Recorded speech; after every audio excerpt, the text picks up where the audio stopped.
Indikator Politik Indonesia merilis survei kepuasan publik terhadap kinerja Presiden Prabowo Subianto selama hampir 2 tahun kepemimpinannya.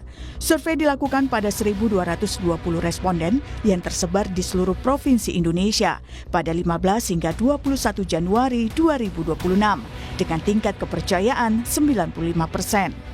Hasilnya, sebanyak 13% responden menyatakan sangat puas dan 66,9% menyatakan cukup puas terhadap kinerja Presiden Prabowo. Sementara sebanyak 17,1% menyatakan kurang puas dan 2,2% responden tidak puas sama sekali. Dari survei juga ditemukan 6 alasan teratas mengapa responden puas dengan kinerja Prabowo. Pertama, 17,5% responden puas terhadap pemberantasan korupsi di era Prabowo. Kedua, 15,6% responden puas karena Prabowo sering memberi bantuan. Sebanyak 11% responden puas karena program kerja bagus. 10,5% puas karena kinerjanya bagus, sudah ada bukti kinerjanya. Sebanyak 9,7% responden puas karena Prabowo dianggap tegas, berwibawa, dan berani. Serta puas terhadap program makan bergizi gratis sebanyak 8,4% responden. Survei juga menampilkan alasan responden tidak puas dengan kinerja Prabowo, di mana 16,2% responden tidak puas karena bantuan tidak tepat sasaran atau kurang merata. 15,8% responden menganggap belum ada bukti kinerjanya dan kinerja tidak bagus. Sebanyak 13,7% responden menganggap program kerja belum berjalan maksimal.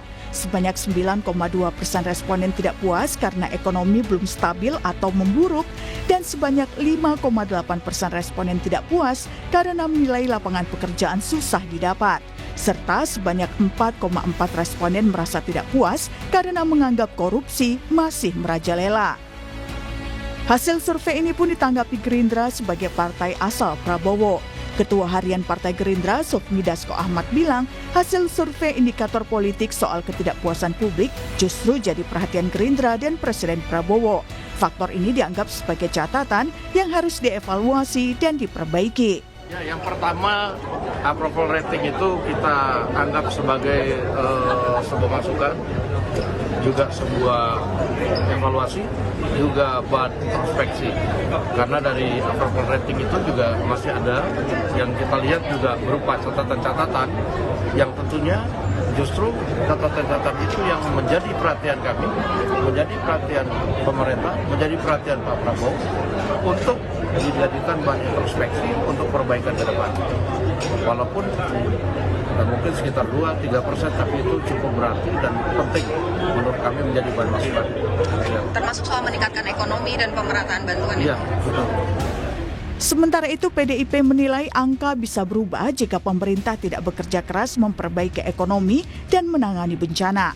Misalnya soal gelombang PHK dan daya beli masyarakat yang belum stabil. Ya, tentu hasil survei itu adalah momen opname, momen pengambilan ketika sampel itu diambil gitu.